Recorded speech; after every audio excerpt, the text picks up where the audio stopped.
Good morning, Towers Car Insurance. How can I help you? Hello, I was wondering if you could give me a quote for my car, please. I'd like to insure it for a period of 12 months. Certainly. I need to take down a few details first of all. Can I have your name, please? Certainly, it's James Bartolo. Sorry, can you say that again, please? Sure, James Bartolo. That's Bartolo. OK, thanks. And your date of birth? It's the 1st of the 8th, 1973. Great. And can you give me your address, please? Sure, it's 146 Eastern Road, Chester. Fabulous. Now, is the insurance for just yourself? No, actually my wife drives the car too. Her name is Alice Jackson and her date of birth is the 23rd of the 4th, 1968. That's OK. I just need to write yes or no and the make and model of the car you wish to insure. It's a 1998 Ford Laser. OK. And do you have any idea of the value of the car? Yes, it's around £4,000. I only bought it about a week ago. Before you hear the rest of the conversation, you have some time to look at questions 7 to 10.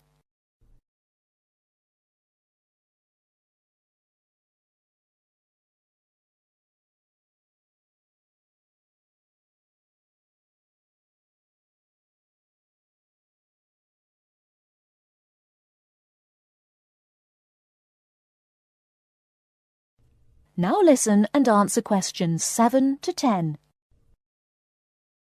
OK. And do either you or your wife have any previous convictions or disqualifications? I'm sorry we have to ask this question, but of course it affects the price of the insurance cover. Not a problem. No, actually we both have clean driving licenses. Nothing so far, touch wood. Good. So I can write none for that question. Now, who were you previously insured with? With Aitken Insurance. I'm sorry, could you spell that? Yes, it's AITKEN. I actually have a 3 years no claims bonus too. Great. That will bring the price down a little for you too. OK, if you just give me a few minutes, I'll work out a price for you now. That looks like it will be £275 per year. That sounds good to me. Can I pay for that now over the telephone? That is the end of part 1. You now have half a minute to check your answers.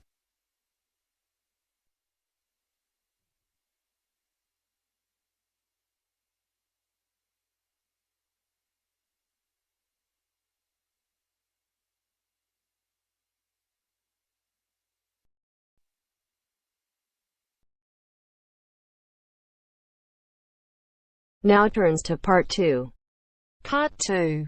A conversation between Mrs. Lamb, a member of the staff in a large hospital, and Andrew, who is a student in the nursing school. Mrs. Lamb is explaining the rules about visiting hours in the hospital. First, look at questions 11 to 14.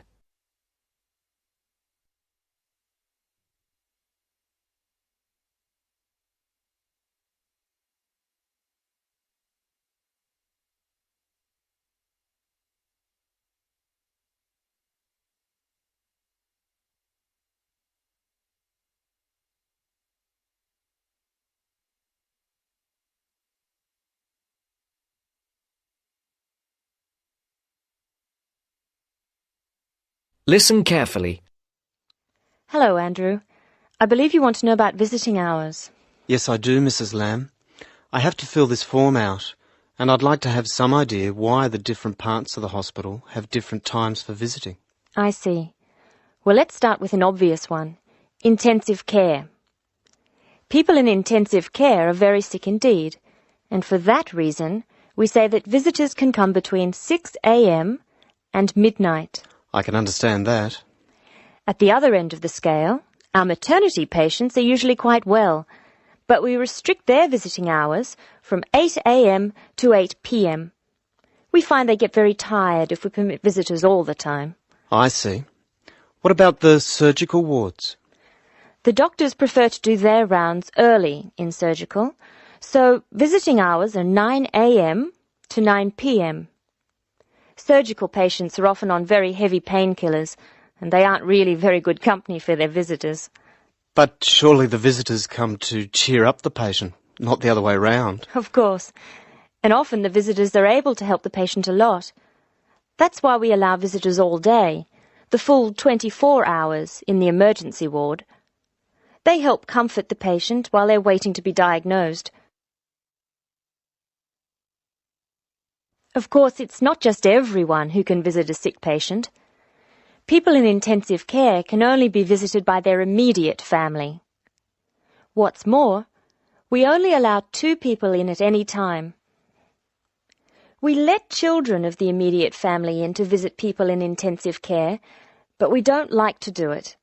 It's very hard on the children, and it may distress the patient. However, if the patient asks for the child, and the family agrees, that's okay. What about children in maternity? Of course we let them in. They're very pleased to see their mothers. The rule in maternity is everyone may visit, up to 6 people at a time. The maternity ward is quite sociable after all. The surgical ward must be different. It is indeed. We don't allow children in the surgical ward because of the danger of infection. And as you know, we restrict the hours. There are a lot of procedures which must be carried out on surgical patients, and we only let 2 visitors come in at a time. And in emergency, people are allowed to visit all the time? Oh yes, we rely on patients' relatives to be there for them, and we permit everyone to visit the emergency department at all hours. However, we restrict it to 3 visitors for each patient. Otherwise, the room just gets totally crowded. Before the broadcast continues, look at questions 15 to 20.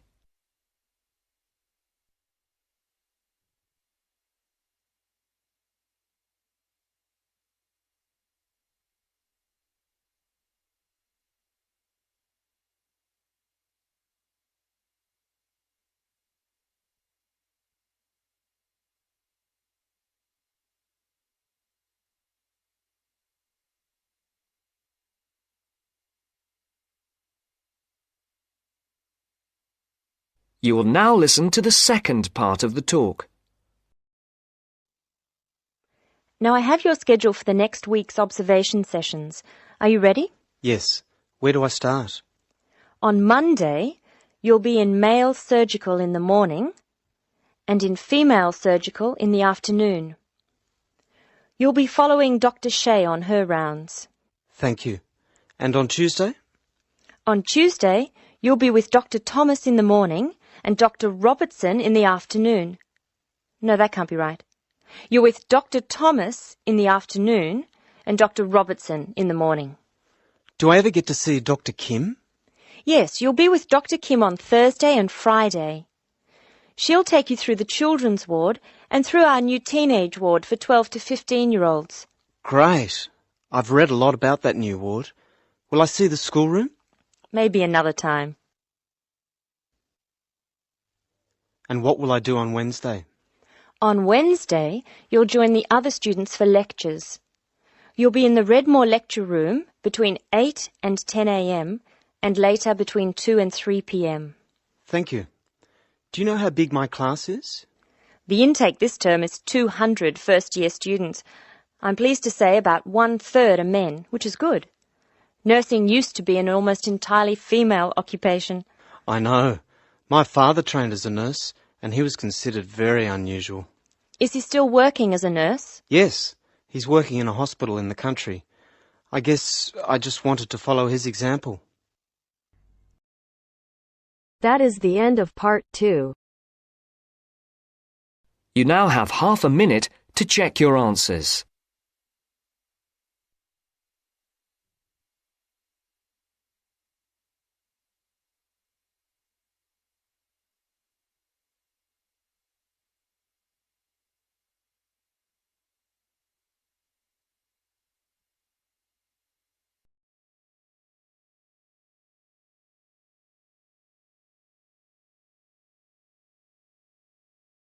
Now turns to part 3. Part 3. You are going to hear the rest of the talk about family history. First, you have some time to look at questions 21 to 25.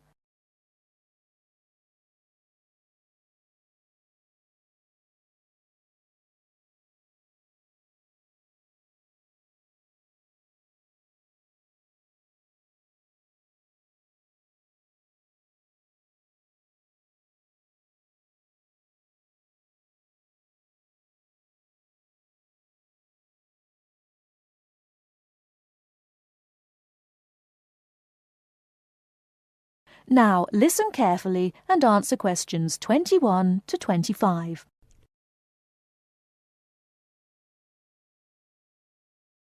So, that's a few ideas about getting information. But what about methods of recording it? Of course, you can just write down what family members say.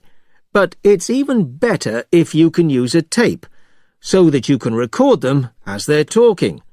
Then you don't have to worry too much about making mistakes. You'll always be able to listen to it again. But whatever method you do use to record information, remember that it's very important to make a note of exactly how you got it. So, if you are using tape, always start the recording by saying the date and the place, as well as the name of the person you're interviewing. So, apart from people's memories, where else can you find information? Well, there are all sorts of documents, and they can be extremely useful. People keep lots of kinds of documents in the home, like photos or letters or diaries or birth certificates. And some people keep things from newspapers, like obituaries. Obituaries are announcements of a person's death, and they usually contain a lot of detail about that individual, like address, occupation, date of death, as well as the names and ages of the widow or widower and the dead person's children. So, be creative. Look around your home or the home of your relatives for any items that might contain clues, such as these about your family history. Okay? Before you hear the rest of the talk, you have some time to look at questions 26 to 30.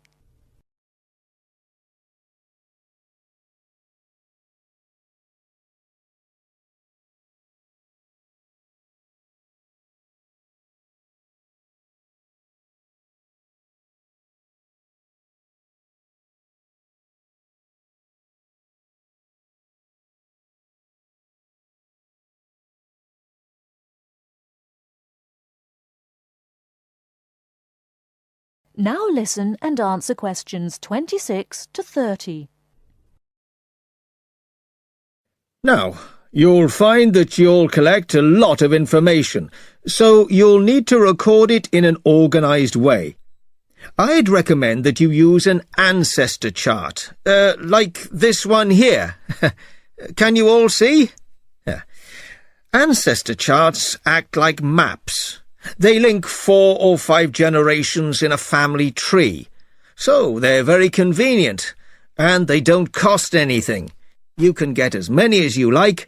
You just download them free from the internet.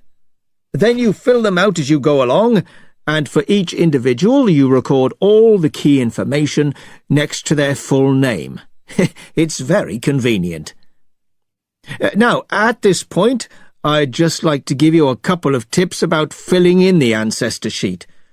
First of all, I'd advise you to use pencil, at least until you have definite evidence for the information you're recording. Secondly, as well as recording official names, I mean given names, it's worth writing any nicknames down. You know, these are the short names that people call you when they know you very well. And you can show them by using quotation marks. That's ancestor charts, then. They really do save a lot of work. Now, before I show you how to go about confirming the information you've collected... That is the end of part 3. You now have half a minute to check your answers.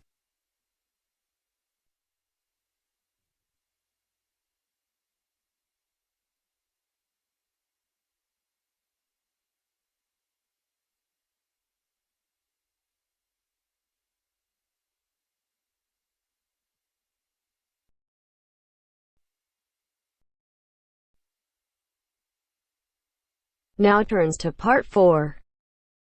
Part 4. We're going to hear a talk on wild rice. First, you have some time to look at questions 31 to 40.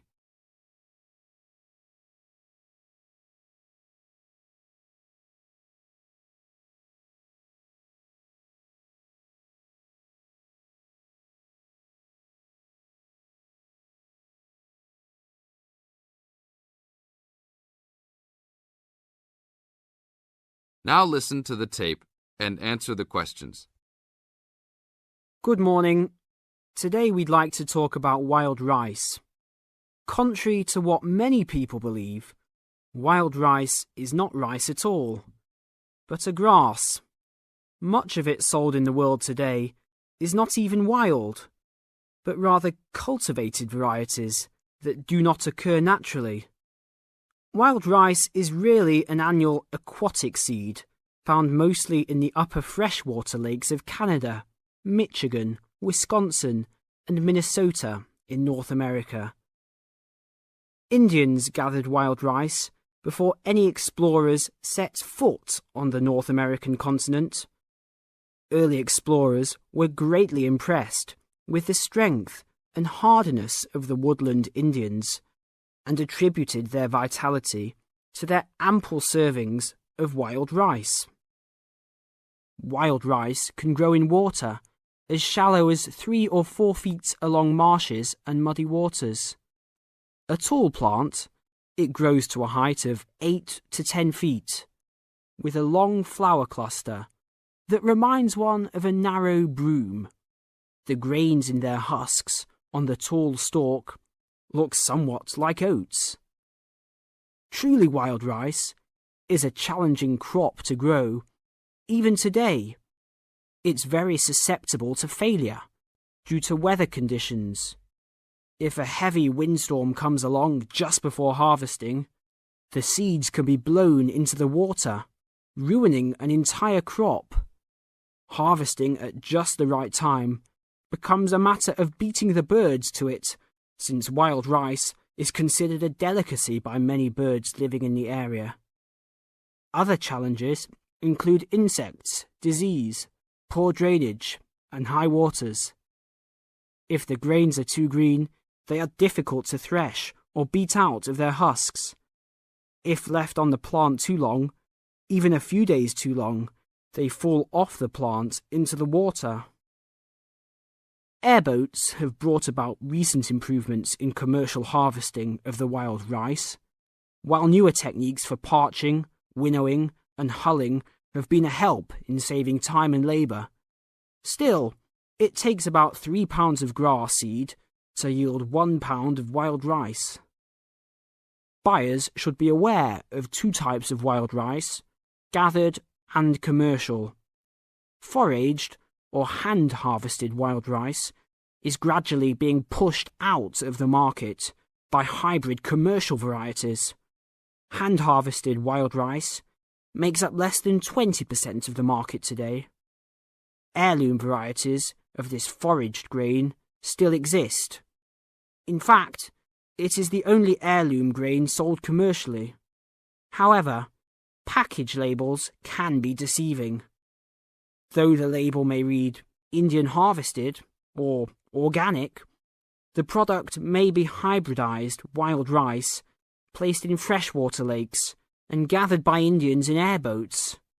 Hand-harvested, organic, and from the Great Lakes region is the real thing, with superior flavour and aroma, but it may be difficult to find.